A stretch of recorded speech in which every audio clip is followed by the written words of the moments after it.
আজকে গল্পটা হচ্ছে কোরআনের পাতা থেকে, কোরআনের যে পৃষ্ঠাগুলো আছে এই পৃষ্ঠাগুলো থেকে কয়েকজন মহামানব সম্পর্কে আলোচনা করবো ইনশাআল্লাহ। এই আলোচনাটা জরুরি এই কারণে আমরা একটা গতানুগতিক লাইফস্টাইলে অভ্যস্ত হয়ে গেছে। সকাল থেকে শুরু করে রাত পর্যন্ত ম্যাক্সিমাম মানুষের চিন্তা এখন বস্তুবাদিতা। বস্তুবাদিতা মানে ম্যাটেরিয়ালিজম, মানে দুনিয়া দুনিয়া এবং দুনিয়া। মানে কি করলে আমার দুনিয়াতে ভালো হবে, কি করলে আমার খাবারটা ভালো হবে, বাড়িটা ভালো হবে, রিজিকটা ভালো হবে, আমার স্ত্রী সন্তান একটু ভালো থাকবে। এই যে চিন্তাগুলো আল্লাহ এবং তার রাসূলকে অ্যাভয়েড করে, এই যে চিন্তাগুলো, এই চিন্তাটাকে আমরা বলি বস্তুবাদিতা, ম্যাটেরিয়ালিজম। দেখবেন গতানুগতিক লাইফস্টাইলে এখন এই পৃথিবীর বেশিরভাগ মানুষ বস্তুবাদী। এটা দেখার জন্য, বোঝার জন্য জাস্ট আপনার হৃদয়ের চোখ, হৃদয়ের কান, হৃদয়ের ইন্দ্রিয়গুলো একটু উন্মুক্ত করতে হবে। আর হৃদয়ের চোখ, হৃদয়ের কান উন্মুক্ত হবে তখনই যখন আমরা আল্লাহ এবং তার রাসূলের সামনে আত্মসমর্পণ করব, তার আগে নয়। তো বেশিরভাগ মানুষ বস্তুবাদিতায় লিপ্ত থাকে। আবার দেখি কিছু মানুষের সারাদিন ফিকির একটাকে, পলিটিক্স, পলিটিক্যাল অ্যাফেয়ার্স, পলিটিক্স, কিভাবে পলিটিক্স করব, কিভাবে অপোজিশনকে ডমিনেট করা যায়, কি করলে তার ক্ষতি করা যাবে, কি করলে তাকে ওভারটেক করে আমি সামনে যেতে পারবো। কিছু মানুষের চিন্তা ইকোনমিক সেকশনে, আল মাল, কিভাবে মাল অর্জন করা যাবে। আমার 2 তলা বাড়ি আছে, কিভাবে 4 তলা হবে। 2টা বিজনেস আছে, কিভাবে 10টা হবে, 5টা হবে। আমার 100% জমি আছে, কিভাবে 200% হবে। আল মাল। এই শ্রেণীর মানুষকে নবী সাল্লাল্লাহু আলাইহি ওয়াসাল্লাম আব্দুদ দিনার বলেছেন, দিনারের দাস। আব্দুল্লাহ নয়, আল্লাহর দাস নয়, দিনারের দাস। আরো কিছু মানুষ আছে, আমরা এখন সায়েন্স এবং টেকনোলজির অগ্রগতির খোরা অজুহাত তুলে সরাসরি আল্লাহকে ডিনাই করে ফেলছে এবং এই মতাদর্শ সমাজে বাস্তবায়নের চেষ্টাও করছে। এডুকেশন সেক্টরে হোক, সংস্কৃতির নামে হোক, সামাজিক অ্যাসোসিয়েশনের নামে হোক, মুক্ত চিন্তার নামে হোক, আমরা ডে বাই ডে যুব সমাজের একটা বড় অংশকে এথিস বানাচ্ছি। আবার কিছু মানুষ সারাদিন সংস্কৃতি নিয়ে পড়ে আছে, গান বাজনা, নাট্য, কলা ইত্যাদি ইত্যাদি। কিছু মানুষ সারাটা জীবন ঢোল তবলায় কাটিয়ে দিচ্ছে। কিছু মানুষ সারাটা জীবন একটা গিটারকে নিয়ে কাটিয়ে দিচ্ছে, একটা মিউজিক্যাল ইনস্ট্রুমেন্ট নিয়ে কাটিয়ে দিচ্ছে। কিছু কিছু দিনই বোন সারাটা জীবন অপসংস্কৃতির অন্ধ অনুকরণে কাটিয়ে দিচ্ছেন।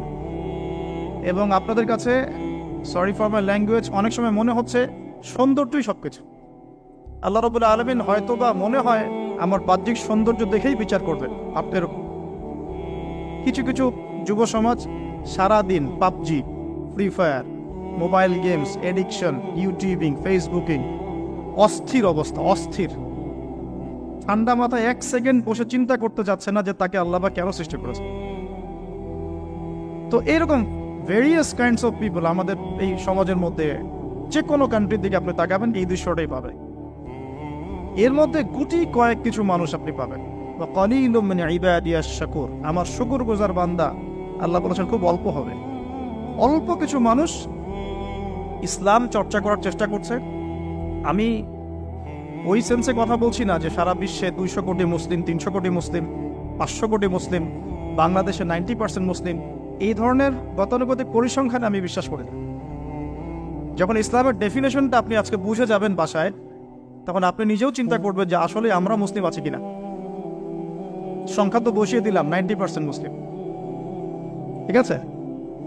তো গুটি কয়েক কিছু মানুষ আল্লাহর পরোয়া করেন, তার রাসূলের পরোয়া করেন, তার কিতাবের প্রতি সম্মান প্রদর্শন করেন। এই মানুষগুলোর মধ্যে কয়েকটা ভাগ আছে। এক ভাগ মানুষ পরিপূর্ণ মুমিন, মাশাআল্লাহ, আমরা দোয়া করি আল্লাহ পাক তাদের সংখ্যা বাড়িয়ে দেন। এক ভাগ মানুষ আছেন পরিপূর্ণ মুসলিম, উদখুলু ফিস সিলমি কাফার উপর আমল করে, অর্থাৎ তোমরা পরিপূর্ণরূপে ইসলামে প্রবেশ করো, এই আয়াতের উপর তারা আমল করে। এক শ্রেণীর মানুষ আছেন মুযাবযাবিনা বাইনাহুম, মানে ডান বামের মাঝখানে থাকেন, যখন স্রোত যেদিকে সেদিকে ফ্লো। এবং এর মধ্যে কিছু দাড়ি টুপিওয়ালা মানুষও আছেন, যেদিকে ফ্লো সেদিকে কথা, যেদিকে ফ্লো সেদিকে অ্যাক্টিভিটিস। তার নিজস্ব একটা স্বতন্ত্র অবস্থান নাই, এটাই হক, এরকম একটা অবস্থান নাই। কিছু মানুষ আছেন আল্লাহ এবং তার রাসূলকে বিশ্বাস করেন, কিন্তু কাজ করতে গিয়ে কবিরা গুনায় লিপ্ত হচ্ছে, সুদ খাচ্ছে, মদ খাচ্ছে, জেনা করছে, পরকীয়ায় লিপ্ত হচ্ছে, হারাম অ্যাফেয়ার্সে আছে, নোংরা মুভিজ দেখছে। আস্তাগফিরুল্লাহ। কিছু মানুষ আছেন পার্ট টাইম মুসলিম, শুক্রবারে আপনি তাদেরকে পাবেন, ঈদের দিনে পাবেন, কোন একটা কনফারেন্সে পাবেন, আপনি 5 ওয়াক্ত নামাজে পাবেন না। আপনি এর মধ্যে পাবেন কিছু প্রোটেস্ট্যান্ট মুসলিম। প্রোটেস্ট্যান্ট কেমন? কালিমা তো পড়েছি, লা ইলাহা ইল্লাল্লাহ, আল্লাহ মাফ করে দিবি, এই যে চিন্তা মাথায় বসিয়ে নিয়েছে, সে আমলকে ইমানের অংশ মনে করছে না। কালিমা একদিন পড়েছি, লা ইলাহা ইল্লাল্লাহ মুহাম্মাদুর রাসূলুল্লাহ, ব্যাস আমি জান্নাতে চলে যাব। Protestant version of Islam. এরকম অনেক ভার্সন আছে ইসলামের মধ্যেই। কেউ আছে সুবিধাবাদী মুসলিম, কেউ ফাসেক মুসলিম, কেউ জালেম মুসলিম, কেউ হচ্ছে মোনাফিক টাইপের, কেউ প্রোটেস্ট্যান্ট। খাঁটি আল্লাহর বান্দা, খাঁটি মুমিন, খাঁটি মুসলিম, এই মানুষগুলোকে মোটিভেট করার জন্য আজকের টপিক। আসুন কিছু মহামানবের গল্প শুনে শুরু করতে চাই। আমাদের আদি পিতা আদম আলাইহিস সালামকে দিয়ে। কেন এত বড় লম্বা ভূমিকা দিলাম? কারণ আমরা কেউ প্রোটেস্ট্যান্ট মুসলিম থাকতে চাই না। আমরা পরিপূর্ণ কোরআন এবং সুন্নাহ অনুসরণ করতে চাই। পরিপূর্ণ কোরআন এবং সুন্নাহ আমার ব্যক্তি জীবন, আমার পারিবারিক জীবন, আমার অর্থনৈতিক জীবন, আমার সামাজিক জীবন, ইনশাআল্লাহ আল্লাহ যদি তৌফিক দান করেন আমার পলিটিক্যাল লাইফেও থাকবে ইনশাআল্লাহ। এই কনসেপ্টের নাম ইসলাম। এই কনসেপ্টকে ডিনাই করলেই মুনাফিক হয়ে যাবে। কেউ মানতে পারুক বা না পারুক এটা পরের ইস্যু, কিন্তু আগে আমার আকীদা ঠিক করতে হবে, ইসলাম এটা। এখন আমি প্রথমে শুরু করব আমার ব্যক্তিগত জীবন থেকে। আমি সালাত দিয়ে স্টার্ট করব, আমি সওম রাখবো, বেশি বেশি নফল ইবাদত করব, কোরআন তেলাওয়াত করব, দান সাদাকা করব, ভালো কাজে অংশ নিব, সৎ কাজে আদেশ করব, অসৎ কাজে নিষেধ করব। আমি আমার ব্যক্তি জীবনটাকে ইসলামাইজড করব সবার আগে। আমি সবার আগে বড় স্তরে যাব না, এটাই সুন্নাহ। এরপরে আমার একটা পরিবার আছে। আমার পরিবার, আমার মা, আমার বাবা, আমার স্ত্রী, সন্তান, সবাইকে নিয়ে পরিবার। তাদেরকে ইসলামের মধ্যে রাখার দায়িত্বটা আমার। আমার সমাজ আছে, সমাজে আমি যতটুকু পারি ইসলামকে ইম্পোর্ট করব। ইকোনমিক সেকশনে গিয়ে আমি হালাল হারামের পরোয়া করব না, এমন মানুষ হব না। আমি সেখানে হালাল খাবো, হারাম থেকে দূরে থাকবো। যদি আল্লাহ পাক আমাকে পলিটিক্যাল ক্ষমতা দেন, আমি আমার জায়গা থেকে চেষ্টা করব ইসলামকে ইম্পোজ করার জন্য। অ্যাটলিস্ট কুফর, শিরক এবং তাগুতকে এস্টাবলিশ করবো না। কিছু করতে পারি না পারি, অ্যাটলিস্ট কুফর, শিরক এবং তাগুতকে এস্টাবলিশ করবো না। মোটা দাগে কথা বললে অনেক হার্ড কথা হয়ে যায়। পুরো ওয়ার্ল্ডের গ্লোবাল অ্যাফেয়ার্সই এখন তাগুতের উপরই আছে। আপনি কত বড় সংস্থার নাম নেবেন, world bank, IMF, United Nations, কোনো অ্যাসোসিয়েশনের মধ্যে 100% কেন 10% ইসলাম নাই। তো এখন আমাদের করণীয়, নিজের ব্যক্তি জীবন থেকে যখন ইসলাম বিদায় নিচ্ছে তখন ওই লেভেলে কথা বলাই তো আমার জন্য দুষ্কর। এটা তো অপরাধ, আমার জন্যই অপরাধ। তো আমাদের ফার্স্ট অফ অল স্টার্ট করতে হবে ব্যক্তি জীবন থেকেই, দেন পরিবার, সমাজ, গ্র্যাজুয়ালি উই উইল অ্যাডভান্স ইনশাআল্লাহ তাআলা। এখন আকীদাকে স্পষ্ট করলাম। আল্লাহ পাক সূরা মুলকের মধ্যে একটা কথা বলছেন, এই আয়াতটা থেকে আমি সামনে যাচ্ছি। আল্লাহ পাক, আপনারা সবাই সূরা মুলক আজকে তেলাওয়াত করবেন বাসায় গিয়ে, কারণ রাতের বেলা সূরা মুলক পড়াটা কিন্তু সুন্নাহ। এখানে আল্লাহ রাব্বুল আলামিন একটা কথা বলেছেন, তাবারাকাল্লাযী বিয়াদিহিল মুলক ওয়া হুয়া আলা কুল্লি শাইইন কাদির। আল্লাহ পাকের হাতেই রাজত্ব, কর্তৃত্ব, তিনি সমস্ত বিষয়ের উপর কর্তৃত্বশীল। আল্লাযী খালাকাল মাউতা ওয়াল হায়াতা, যিনি মৃত্যু এবং জীবন সৃষ্টি করেছেন। কি রিজনে, কি কারণে? লিয়াবলুয়াকুম আইয়ুকুম আহসানু আমালা। আল্লাহ পাক দেখতে চান আমাদের মধ্যে আমলে আহসানকে। অনেক লেকচারে আমি আহসান শব্দটার অ্যাপ্রোপ্রিয়েট ব্যাখ্যা পাইনি স্কলারদের কাছে, লেকচারারদের কাছে। হাসান শব্দটার সুপারলেটিভ ফর্ম হচ্ছে আহসান। হাসান মানে হচ্ছে ভালো, উত্তম, ভালো, খাবারটা ভালো। আহসান খাবারটা অনেক বেশি ভালো। হাসান মানে উত্তম, আহসান অনেক বেশি উত্তম। বলি আমরা কবির মানে বড়, আকবার সবচেয়ে বড়, সগীর মানে ছোট, আসগর মানে সবচেয়ে ছোট। এটাকে বলা হয় ইসমে তাফজিলের সিগা, মানে সুপারলেটিভ ফর্ম ইংরেজিতে আমরা যেটা বলি।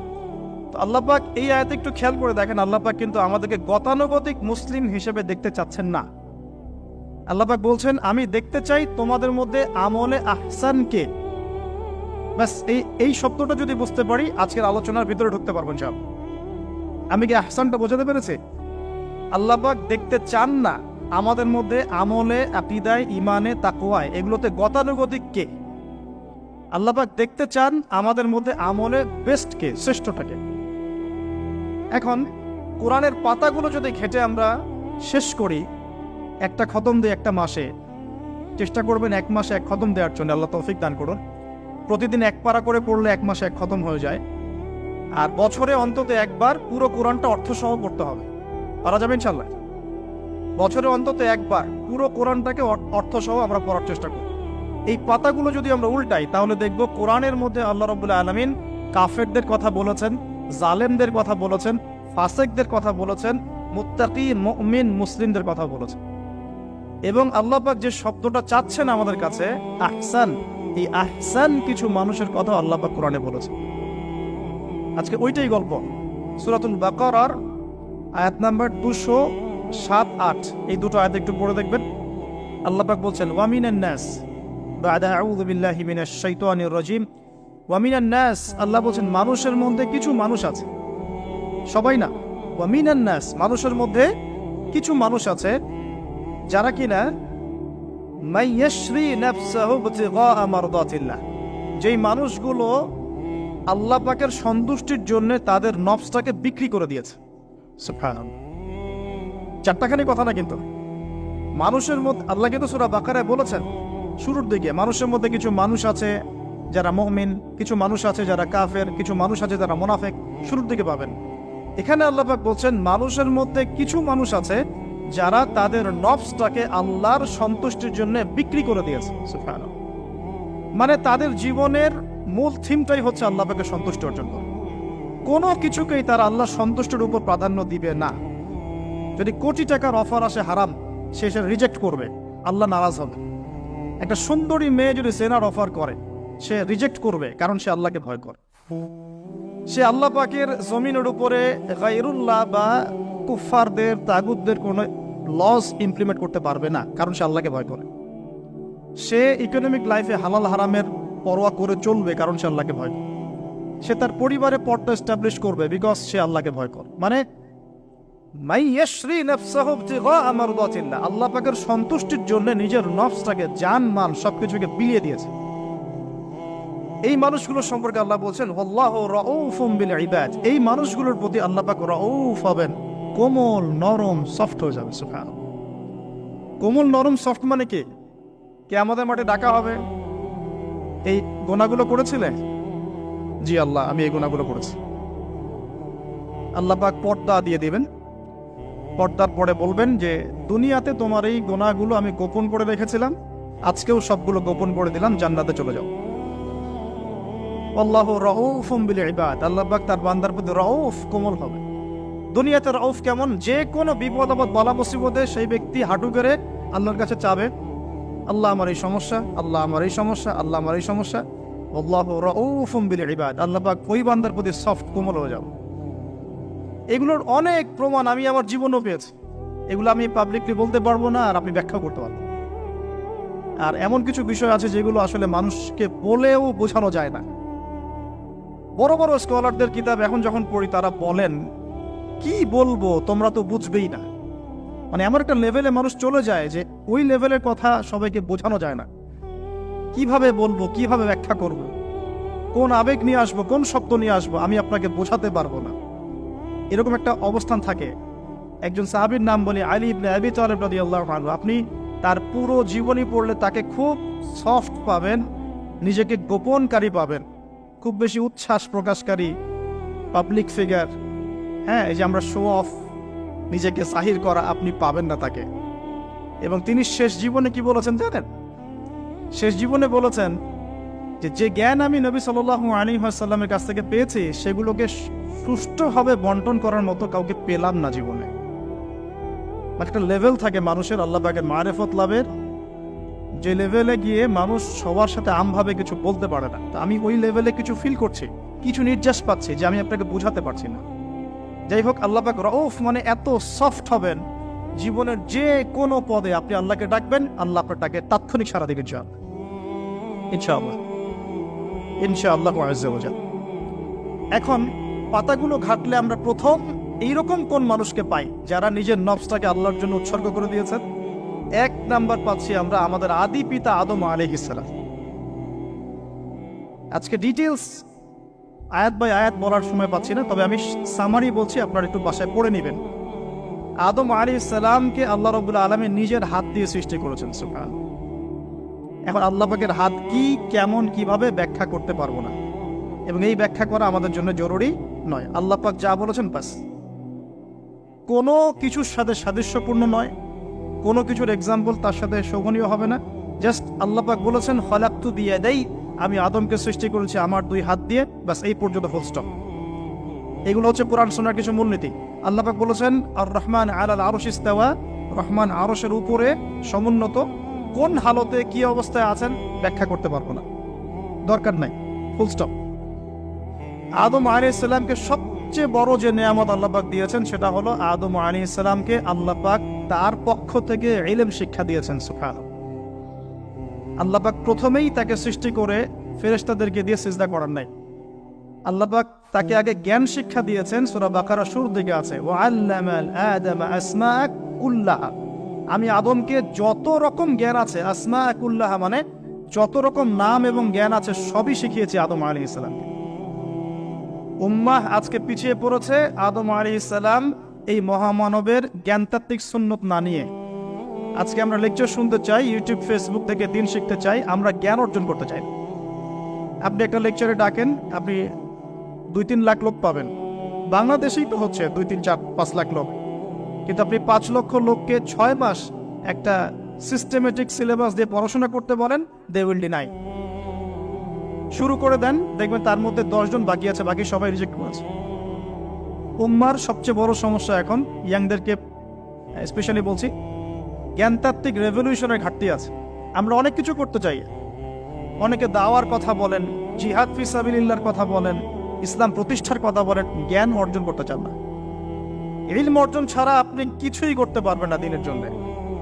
Absolutely nothing you can do, আপনি কিছুই করতে পারবেন না। আদম আলাইহিস সালামকে শ্রেষ্ঠত্ব দেওয়া হয়েছে জ্ঞানের মানদণ্ডে। আর কোন জ্ঞান? এই মহাবিশ্বের সব জ্ঞান আল্লাহ পাক তাকে শিখিয়েছেন, আসমাআ কুল্লাহা, সমস্ত জ্ঞান শিখিয়ে। সুবহানাল্লাহ। তাহলে আমাদের পিতাকে আল্লাহ পাক সবচেয়ে প্রথম কোন নিয়ামত দিয়েছেন? জ্ঞানের নিয়ামত। এরপরে আল্লাহ পাক বলেছেন ফেরেশতাদেরকে ওয়াইজ কুলনা লিল মালাইকা উসজুদু লিআদম, এবার তোমরা সবাই আদমকে সিজদা করো। এটা কিসের কারণে? ফিজিক্যাল স্ট্রাকচারের কারণে নয়, এটা কিন্তু জ্ঞানের কারণে, জ্ঞানতাত্ত্বিক সম্মানের কারণে।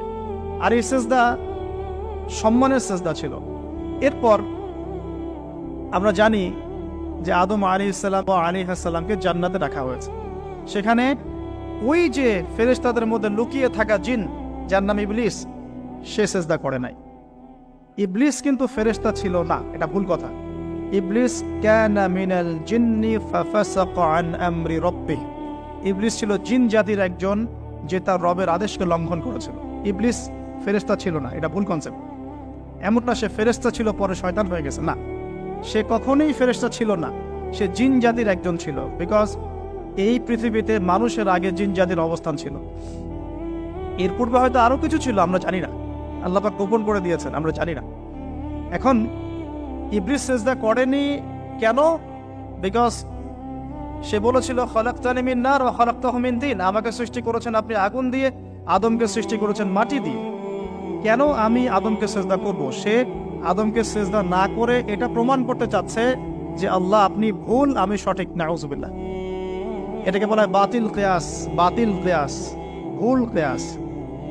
এবং শুধু তাই না, আল্লাহ রাব্বুল আলামিন তাকে ওয়ার্ন করার পরেও সে কিন্তু ইউটার্ন করে তওবা করে ফিরে আসে নাই, সে তার মতের উপর অটল ছিল। পক্ষান্তরে আমাদের পিতামাতা যখন ফল খেয়ে ফেলেছেন জান্নাতে, যখন পোশাক খুলে গেছে, জান্নাতের পোশাক খুলে গেছে, ফল খাওয়ার পর প্রথম যে ঘটনা ঘটেছে, গায়ের পোশাকটা খুলে গেছে।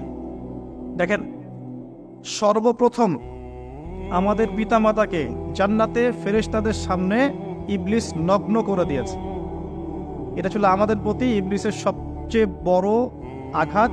শুরুতে, প্রথম আঘাত, শুরুতে শিরক করাতে পারে নাই, বেদাত করাতে পারে নাই, আরাম খাওয়াতে পারেনি ইত্যাদি। শুরুতে আমাদের পিতামাতাকে সে অবাধ্যতায় লিপ্ত করে গা থেকে জান্নাতের পোশাকটা খুলে ফেলে দিয়েছে।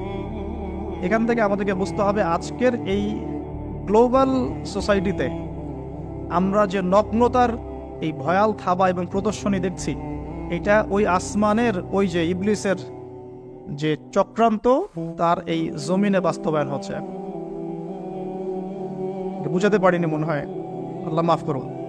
ইবলিস আমাদের পিতামাতার গা থেকে কাপড় খুলে ফেলে দিয়েছিল। সূরা আরাফে আল্লাহ পাক এটা বলেছেন, ইয়ানজিউ আনহুমা লিবাসাহুমা লিইউরিয়াহুমা মিন সাওয়াতিহিমা। হে বনু আদম, তোমরা সতর্ক থেকো, তোমাদের পিতামাতার গা থেকে কিন্তু ইবলিস কাপড় খুলে ফেলেছিল, তোমরা পৃথিবীতে গিয়ে আবার সেই কাজ করো না।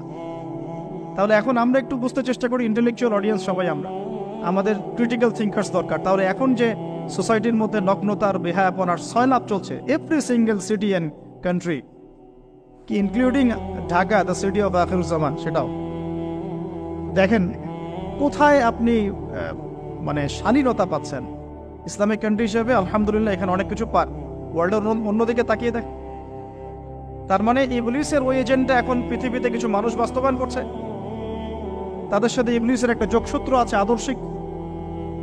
আল্লাহ পাক আমাদের মা বোনদেরকে বেপরদামি থেকে হেফাজত করুন এবং আমাদের চোখগুলোকে আল্লাহ পাক পবিত্র করুন। আমি কিভাবে আপনি চোখ নামিয়ে চলবেন এই সমাজের মধ্যে, এটা এত সহজ নয়। আমরা খুব ভালো করে জানি এটা এত সহজ নয়।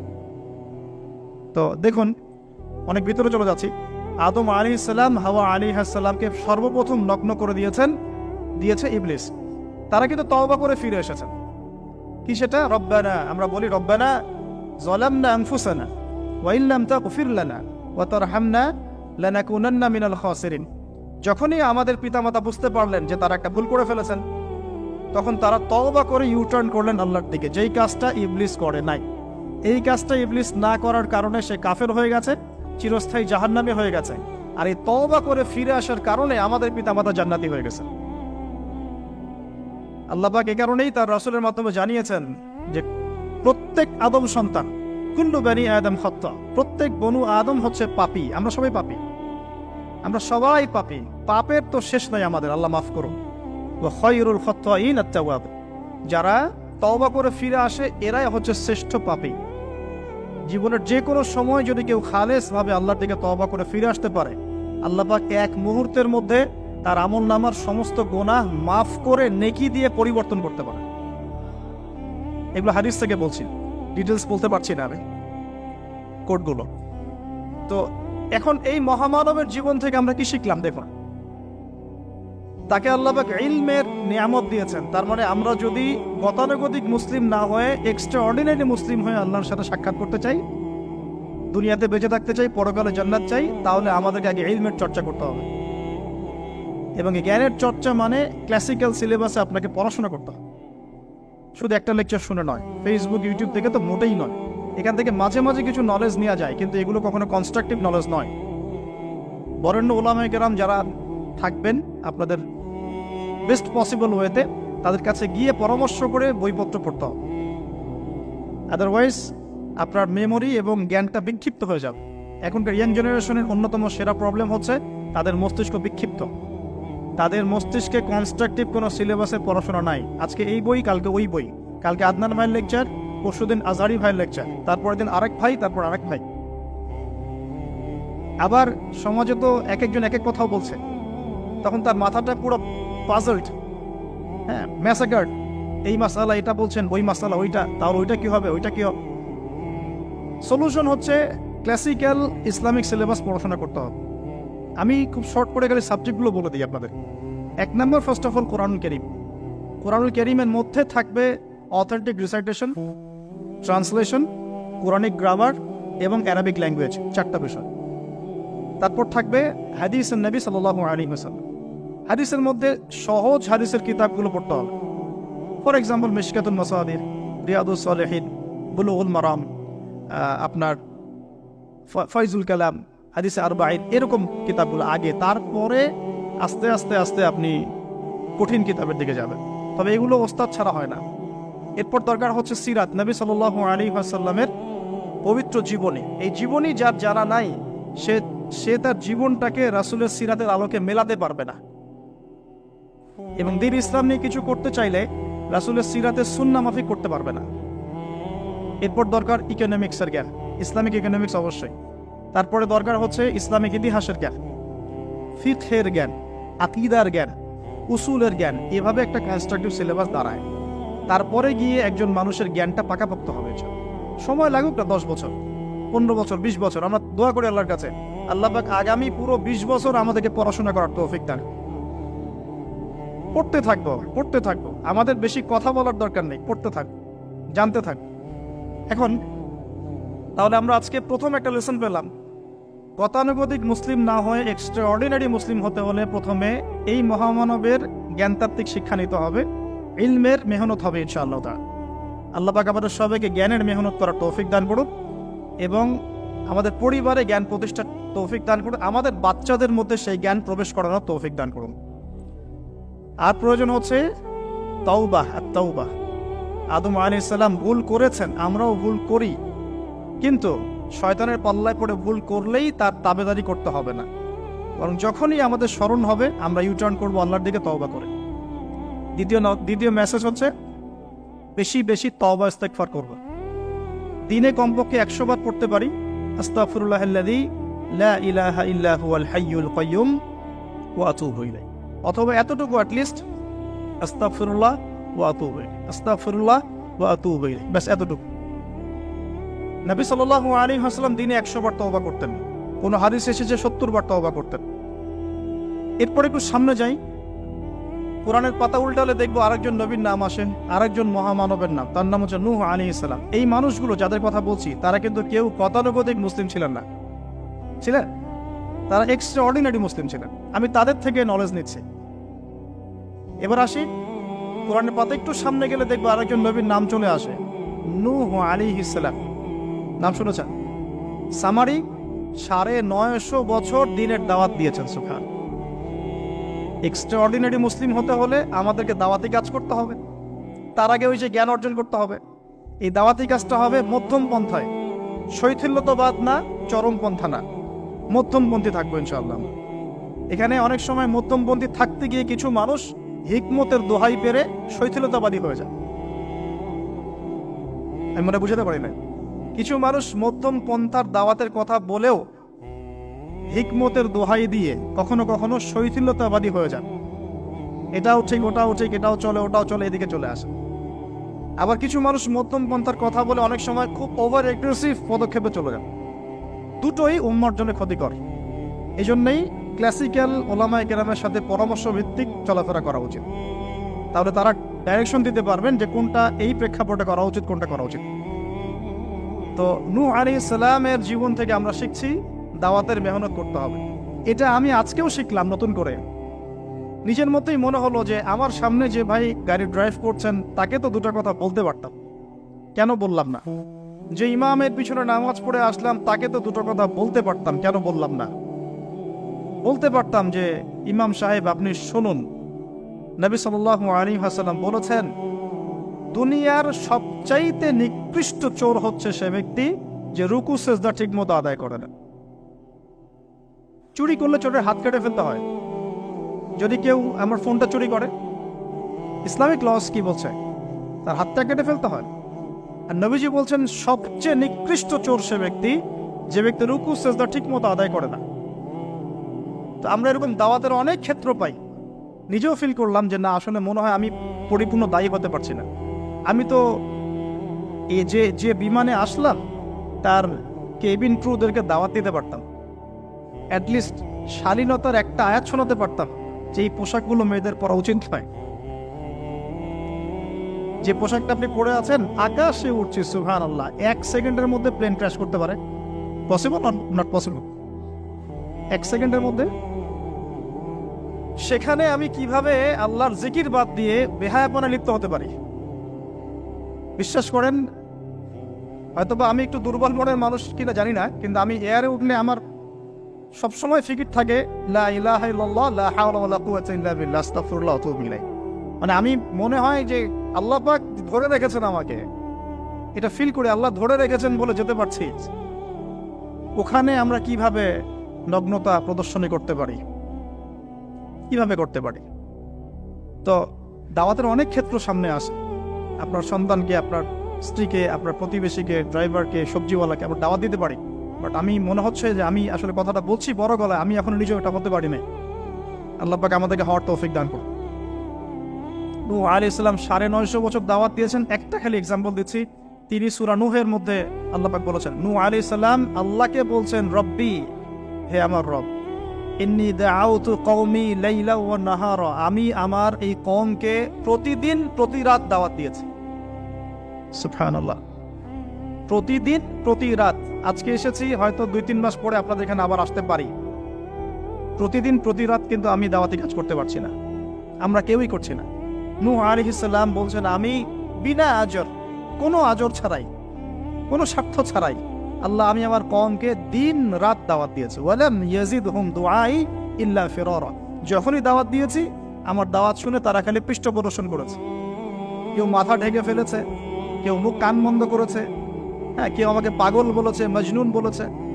এমনকি তিনি যখন নৌকা বানাচ্ছেন আল্লাহ পাকের আদেশে, মানুষ পাশ দিয়ে হেঁটে যায় আর টিটকারি করে, কবে মরুভূমিতে নৌকা চলবে নূহ, তোমার এই নৌকা মরুভূমিতে চলবে কবে?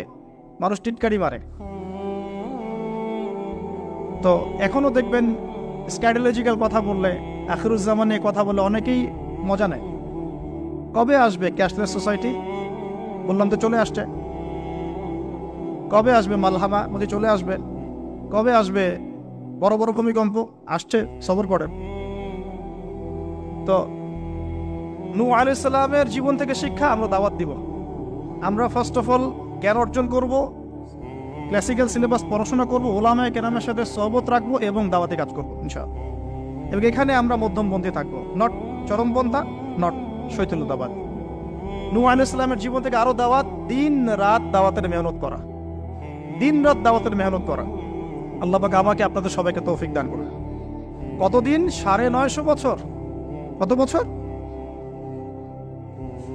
950 বছর। পুরো আব্বাসী খেলাফত ছিল 509 বছর কি 10 বছর মেবি। পুরো আব্বাসী খেলাফত 510 বছরের মতো। উমাইয়াদের ছিল 93 ইয়ার্স। আমাদের নবী সাল্লাল্লাহু আলাইহি ওয়াসাল্লামের দাওয়াতের মিশন বয়স ছিল 23 বছর। 950 বছর দাওয়াত দেওয়ার পর তাফসীরের কিতাবে এসেছে 40 or 80 ফ্যামিলিজ, এই 40 বা 80টা ফ্যামিলি ইসলাম কবুল করেছে। তার মানে এখানে শিক্ষা, এক্সট্রাঅর্ডিনারি মুসলিম হতে হলে দাওয়াতের মেহনতে হতাশ হওয়া যাবে না, লেগে থাকতে হবে, লম্বা সময় ধরে দাওয়াত দিতে হবে। আল্লাহ পাক আমাকে আপনাদের সবাইকে লম্বা সময় ধরে বিশ্বে দাওয়াতি কাজ করার তৌফিক দান করুন। আর সামনে যাই, নিজের ছেলে ইসলাম কবুল করে নাই নূহ আলাইহিস সালামের, নিজের স্ত্রী ইসলাম কবুল করে নাই। তার মানে আমাদের ফ্যামিলিগুলো এমন হতে পারে যে ফ্যামিলি নিজের ছেলে কথা শুনছে না, নিজের স্ত্রী কথা শুনছে না। পরোয়া করতে হবে না, তাদের পরোয়া করতে হবে না, শুধু দাওয়াত দিতে হবে। সেই অবস্থা লূত আলাইহিস সালামেরও, তারও স্ত্রী ইসলাম কবুল করছে না। আল্লাহ পাক তাদেরকে ধ্বংস করেছেন, নূহ আলাইহিস সালাম লূত আলাইহিস সালামকে উদ্ধার করেছেন। এখানে আমরা আমাদের দিনী বোনদেরকে রিকোয়েস্ট করব, আপনারা সবাই আপনাদের ফ্যামিলিতে খাদিজা রাদিয়াল্লাহু আনহা, আয়েশা রাদিয়াল্লাহু আনহা রোল প্লে করেন। নূহ আলাইহিস সালাম আর লূত আলাইহিস সালামের স্ত্রী রোল প্লে করবেন না। আনফর্চুনেটলি এখনকার যে বিজি সিটিজগুলো, মানে যেগুলো আমরা বলি বস্তুবাদী শহরগুলো, ফ্যামিলিগুলো দিন দিন ক্রাশ করছে। সম্পর্কের টানাপোড়া, বিচ্ছেদ, ডিভোর্স, আকীদা আদর্শের মিল নাই। স্বামী ইসলাম প্র্যাকটিস করলে স্ত্রীর সমস্যা, স্ত্রী প্র্যাকটিস করলে স্বামীর সমস্যা। এই প্রবলেমসগুলো আমাদেরকেই সলভ করতে হবে। আল্লাহ পাক আমাদেরকে সবর করার তৌফিক দান করুন। পারিবারিক তালিমটা খুব বেশি ইম্পর্টেন্ট। পরিবারের তালিম চালু করা উচিত। পরিবারে কোরআন এবং হাদিসের কিতাবগুলো থেকে দার্সের ব্যবস্থা করা উচিত এবং সপরিবারেই ওলামায়ে কেরামদের সাথে পরামর্শ করে চলা উচিত। ইনশাআল্লাহ ভালো হবে। আল্লাহ পাক তৌফিক দান করুন। নূহ আলাইহিস সালামের আরেকটা কথা বলে শেষ করি। শেষে যখন নৌকা ডুবছে, তিনি তার ছেলেকে তখনও পিতৃস্নেহে ডাকছেন, নৌকায় আসো বাবা। ছেলে বলছে যে আমি পাহাড়ে উঠে যাব, ইয়াসিমুনি মিনাল মা, এই পাহাড় আমাকে পানি থেকে বাঁচাবে। নূহ আলাইহিস সালাম বলছেন, আল্লাহ তুমি আমার ছেলেকে বাঁচাও, ইন্নাহু মিন আহলি, সে আমার পরিবারের একজন। আমরা বলি না আমাদের সন্তানদের ক্ষেত্রে, আল্লাহ পাক বলছেন লাইসা মিন আহলিক, সে তোমার পরিবারের কেউ না। এখানে একটা হার্ড লাইনে যেতে হবে আমাদেরকে। অনেক সময় আমরা আমাদের ফ্যামিলির মধ্যে এমন কিছু মানুষকে পাই যারা টোটালি ইসলামকে ডিসকারেজ করেন, অস্বীকার করেন, নাস্তিকতায় লিপ্ত থাকেন, ইসলামের বেসিক ফান্ডামেন্টালগুলোকে ডিনাই করেন, এই ব্যাপারে কঠোর হওয়া উচিত। আল্লাহ পাক আমাদেরকে বোঝার তৌফিক দান করুন। পাতা উল্টালে এরপর একজন নবীর নাম আসে না, আসে একজন নেতার নাম। মুসা আলাইহিস সালামকে আল্লাহ পাক একটা বিজয় অভিযান দিয়েছিলেন বাইতুল মাকদাস, অনেকে বলেন মাকদিস, আমাদের দি স্টেট অফ ইসরায়েল যেটা দখল করে আছে। এটা নিয়ে তো অনেক বলেছি আগে, আজকে আর বলছি না। পৃথিবীতে সবচেয়ে বড় জালেম সভ্যতা যদি কেউ থেকে থাকে, এটা সেটা। এর চেয়ে বড় জালেম আমি আমার জীবনে কখনো দেখি নাই, ইতিহাসে পড়িও নাই, কোনোদিনও পড়ি নাই। নির্মমভাবে দিনের পর দিন, মাসের পর মাস নয়, বছরের পর বছর নির্যাতনের স্টিম রোলার চালাচ্ছে, বিশ্ববাসী তাকিয়ে তাকিয়ে দেখছে। কারো কিচ্ছু বলার নাই, যেন কারো কিচ্ছু করার নাই। এই জায়গায় বিজয় অভিযানে পাঠানো হচ্ছে মুসা আলাইহিস সালামকে, কিন্তু তিনি তার কওমের জন্য একজন নেতা নির্বাচন করছেন। তার কওম বলছে, আমাদেরকে একজন নেতা দিন যার আন্ডারে থেকে আমরা আমালেকা সম্প্রদায়ের বিরুদ্ধে যুদ্ধ করব। এখন মুসা আলাইহিস সালাম বলছেন, আল্লাহ পাক যদি কোনো নেতা দেন, তোমরা যদি আবার পালানো শুরু করো। কারণ বনু ইসরাইল সম্পর্কে তার খুব মারাত্মক কিছু অভিজ্ঞতা আছে। ফেরাউনের কবল থেকে মুক্তি পাওয়ার পরে বাছুর পূজা শুরু করেছে। তোমরা তো এই আদেশ আসলে পিছনে পালানো শুরু করবা। তারা বলল, না, আমরা পালাবো না, আমরা অবশ্যই সামনে অগ্রসর হব। কেন পালাবো? আমাদের জান মাল দিয়ে আমরা প্রয়োজনে ফাইট করব, এবং আমরা আমাদের স্ত্রী সন্তানদেরকে রক্ষা করব। আমাদের বাড়িঘর তারা লুটপাট করছে, আমরা ওদেরকে প্রতিহত করব। অনেক কথা বলেছে, সূরা বাকারাতেই পাবেন আপনি ইনশাআল্লাহ। তো আল্লাহ রাব্বুল আলামিন একজন ব্যক্তিকে সেখানে নেতৃত্ব দিলেন, তার নাম তালুত। কি নাম ভাইয়া? তালুত। এবং তালুতের আন্ডারে যুদ্ধ করছেন একজন ছোট বলছি কারণ তখন তার বয়স 12 থেকে 14 বছর। তিনি পরবর্তীতে নবী হয়েছেন, তার নাম দাউদ আলাইহিস সালাম।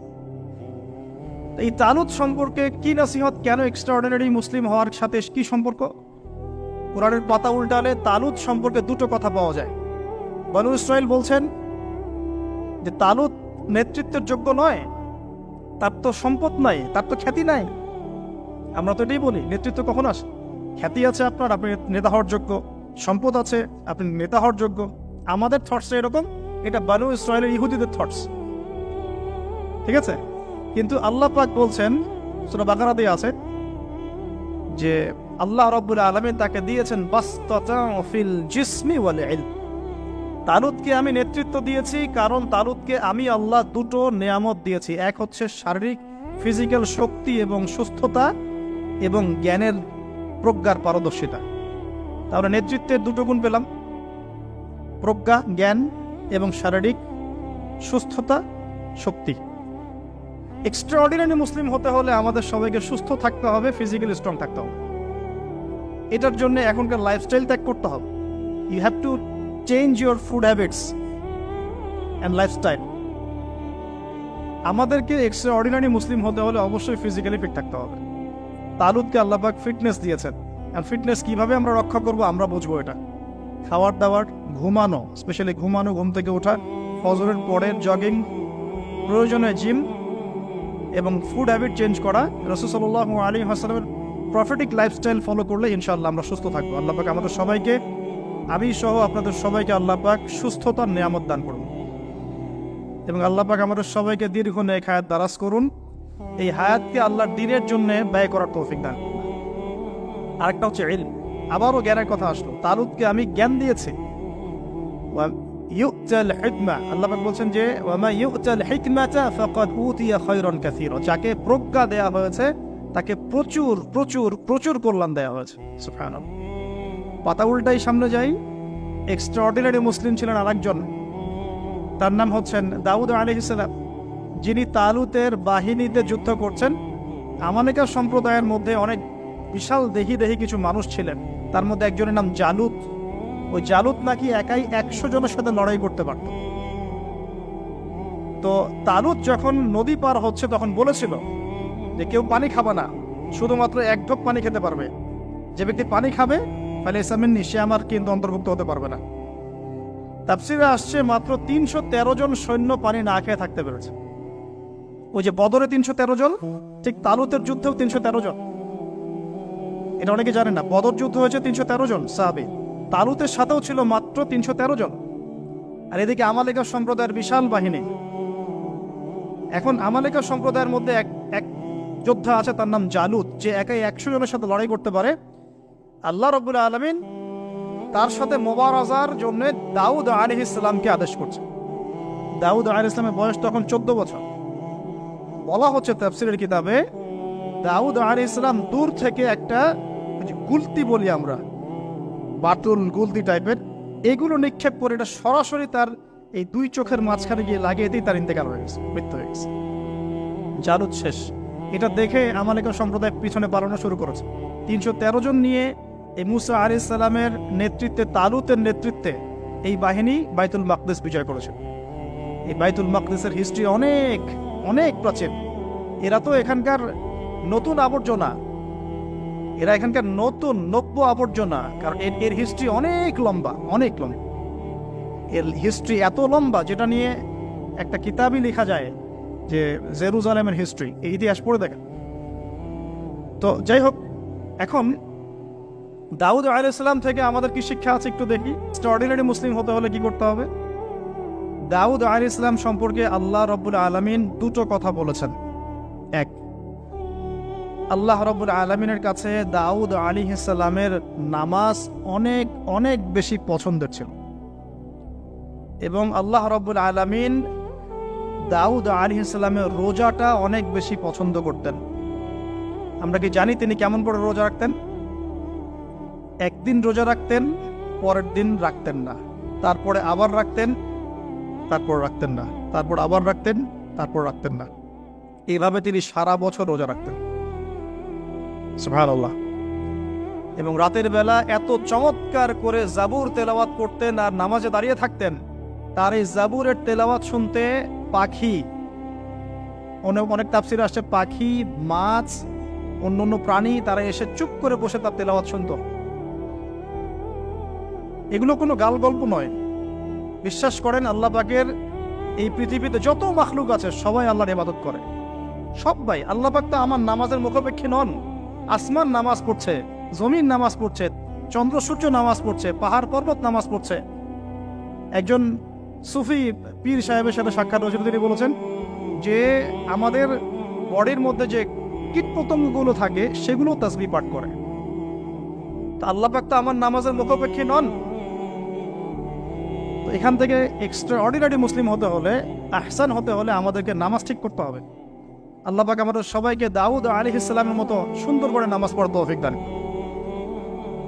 আর দাউদ আলাইহিস সালামের এই সুন্নতের উপর আমল কে করেছেন সবচেয়ে বেশি? আমাদের নবী মুহাম্মদ সাল্লাল্লাহু আলাইহি ওয়াসাল্লাম।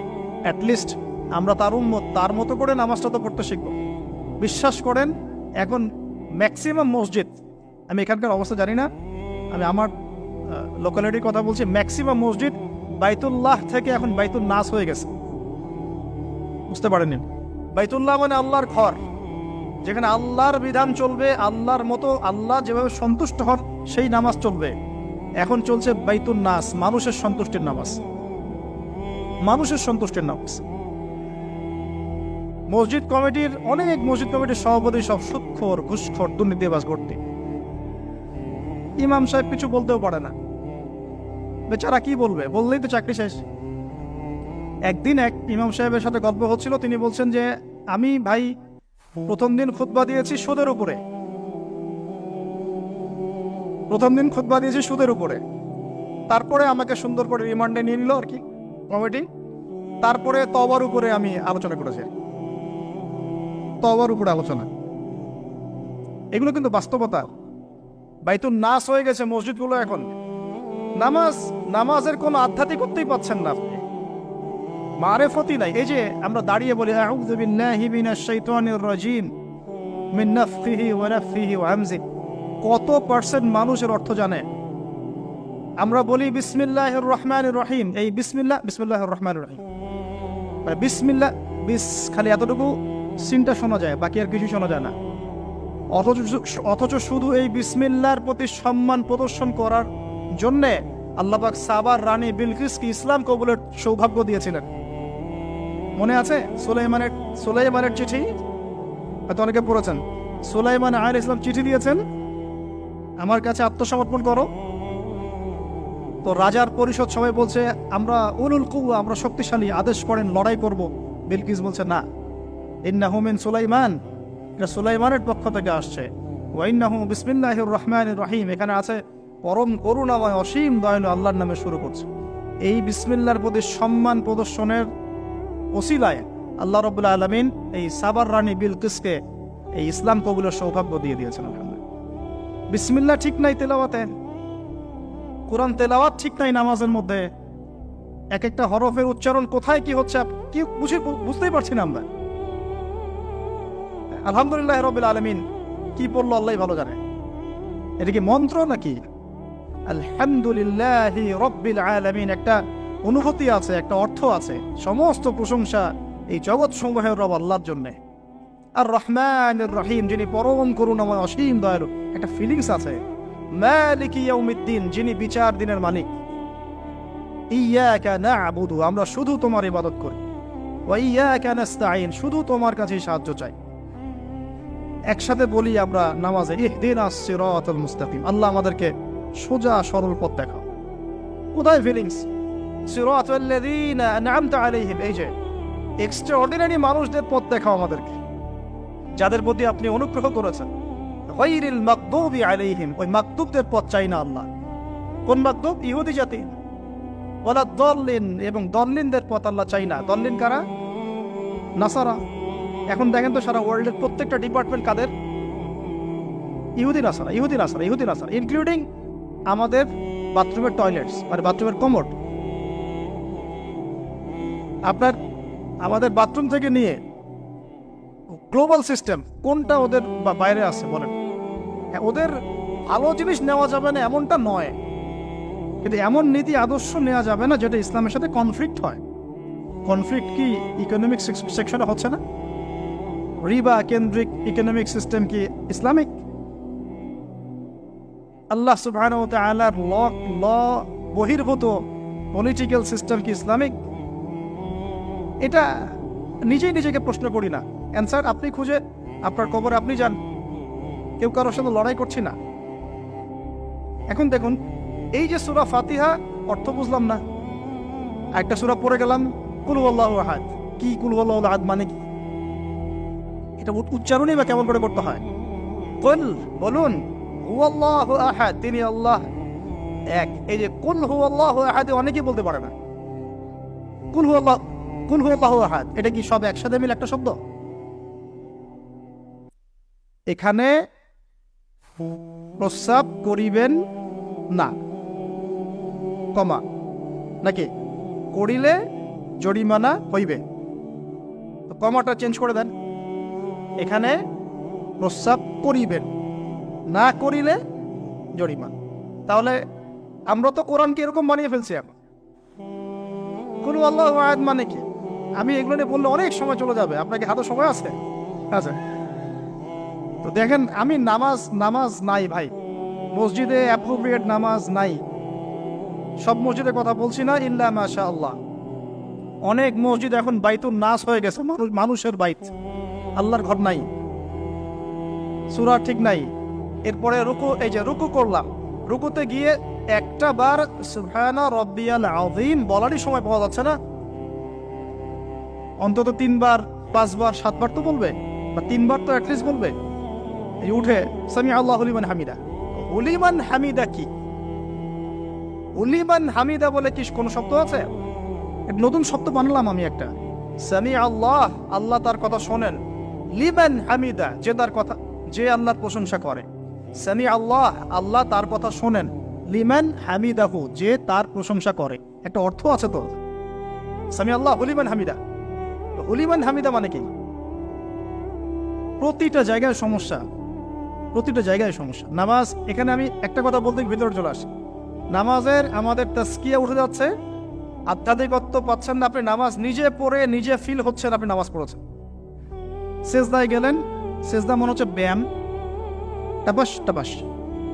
মাঝখানে বসারও সময় নাই, মাঝখানে বসে যে একটু দোয়া পড়তে হয়, আল্লাহুম্মা গফিরনি ওয়ারহামনি, কত চমৎকার দোয়া। আল্লাহুম্মা গফিরলি, আল্লাহ আমাকে মাফ করে দাও, ওয়ারহামনি, আল্লাহ আমাকে রহম করো, ওয়াফিনি, আমাকে নিরাপত্তা দান করো, ওয়ারজুকনি, আমাকে রিজিক দান করো। এই তো দোয়া।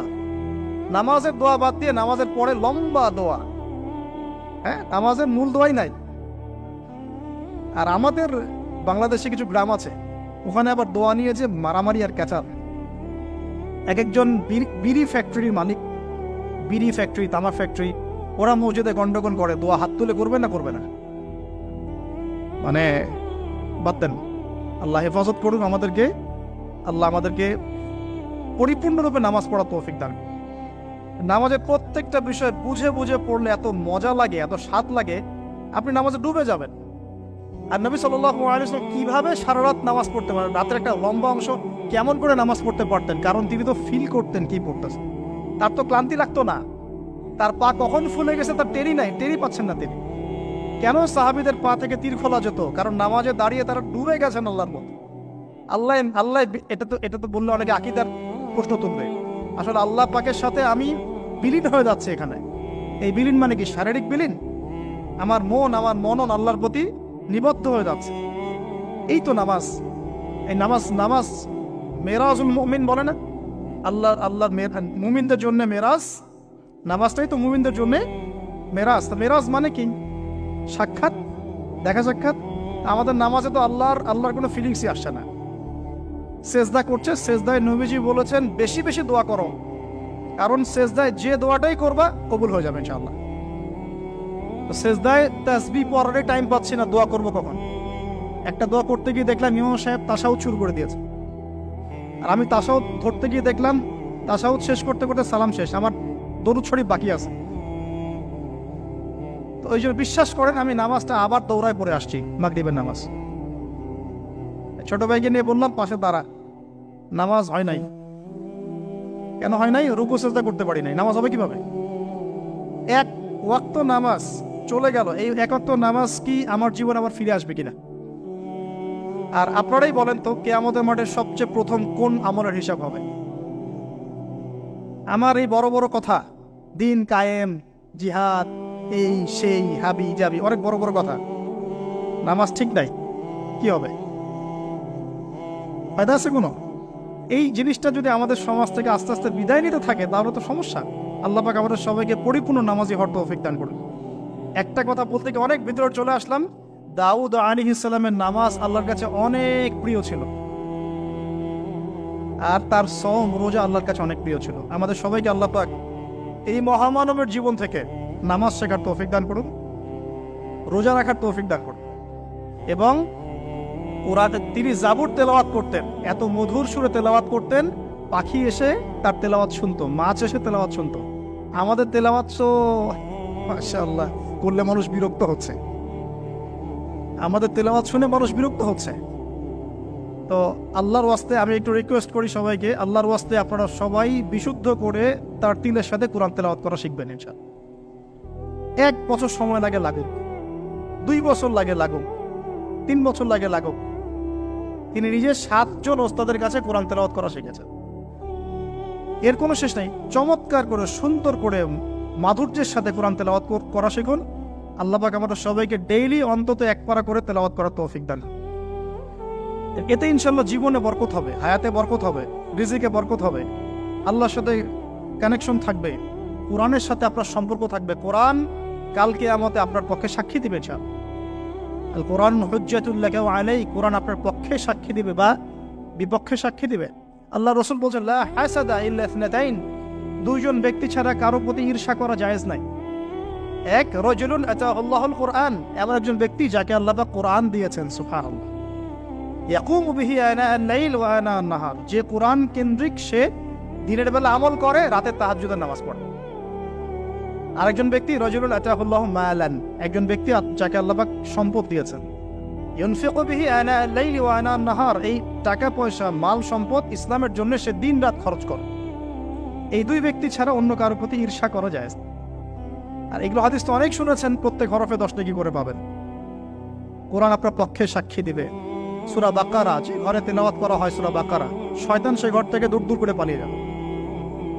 সূরা আলী ইমরানের শেষের 10 আয়াত মুখস্থ করবেন, সূরা বাকারার শেষের 3টা আয়াত মুখস্থ করবেন, সূরা হাশরের শেষের 3-4টা আয়াত মুখস্থ করবেন, সূরা কাহাফের প্রথম 10টা আয়াত মুখস্থ করবেন, সূরা কাহাফের শেষের 10টা আয়াত মুখস্থ করবেন। এরকম অনেকগুলো সূরা আছে, সূরা ফালাক, নাস, ইখলাস, সূরা ফালাক, নাস, ইখলাস, কাফিরুন ইত্যাদি। দাউদ আলাইহিস সালামের কথা শুনলাম, আরেকজন মহামানব। আর কয়েকজনের কথা জাস্ট সংক্ষিপ্ত করে টাচ করে শেষ করে দিচ্ছি। তার ছেলে সুলাইমান আলাইহিস সালাম, নাম শুনেছি তো? আল্লাহ পাক তাকে জিন জাতির উপর কর্তৃত্ব দিয়েছিলেন, বাতাসের উপর কর্তৃত্ব, তার আংটিতে তার লাঠি, সিংহাসন। এক কথায় তাকে আল্লাহ পাক এত বড় রাজত্ব দিয়েছেন যেটা আল্লাহ পাক এর আগেও কাউকে দেন নাই, পরেও কাউকে দেন নাই। এখান থেকে আমরা শিখছি শক্তিশালী মুসলিম হওয়ার একটা নাসিহাত, শক্তিশালী মুসলিম হওয়ার। তা আমাদের সবাইকে শক্তিশালী মুসলিম হওয়ার চেষ্টা করতে হবে, আল্লাহ পাক তৌফিক দান করুন। এই শক্তি গেইন করার চেষ্টা করতে হবে, আল্লাহ পাক তৌফিক দান করুন। দুর্বল মুমিনের চাইতে শক্তিশালী মুমিন আল্লাহর কাছে বেশি পছন্দের। এখানে ইসলামের শক্তি আমরা দেখতে পাচ্ছি। আরো সামনে যাই, পাতা উল্টাই, দেখবেন একজন অত্যন্ত অপূর্ব সুন্দর, আমাদের মুরব্বির মতো অপূর্ব সুন্দর একজন মহামানবের কথা আছে, ইউসুফ আলাইহিস সালাম। আমরা সূরা ইউসুফ পড়তে শিখি নাই এখনো। আমরা সবাই মনে করি সূরা ইউসুফ মানে হচ্ছে ইউসুফ জুলাইখার প্রেম কাহিনী, আমরা এটাই মনে করি। সূরা ইউসুফকে আল্লাহ পাক সবচেয়ে শ্রেষ্ঠ উপন্যাস বলেছেন, আহসানুল কাসাস। একটু গভীরভাবে পড়ে দেখবেন অর্থগুলো। এটা ইউসুফ জুলাইখার প্রেম কাহিনী নয়, এটা ইউসুফ আলাইহিস সালামের সাথে তার বাবার মহব্বতের কাহিনী। এটা পিতা আর সন্তানের মহব্বতের কাহিনী।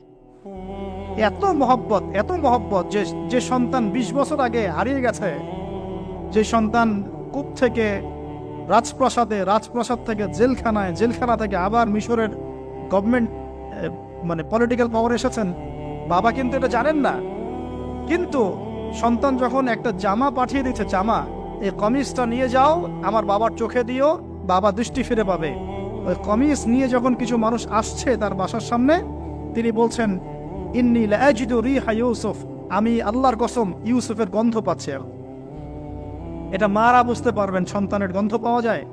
বাবারা বুঝবো, সন্তান, মায়েদের, আমাদের ছেলে মেয়েদের গন্ধ আমরা বুঝি, এটা আমার ছেলের গন্ধ, এটা মেয়ের গন্ধ। ইউসুফ আলাইহিস সালামের কামিজ আসছে 1200 মাইল দূর থেকে, আরো বেশি বা কম হবে। আর এখানে তার বাবা গন্ধ পাচ্ছেন, মহব্বত। এই কথাটা, এই আয়াতটা আসলেই চোখ দিয়ে পানি বের হয়ে যাবে।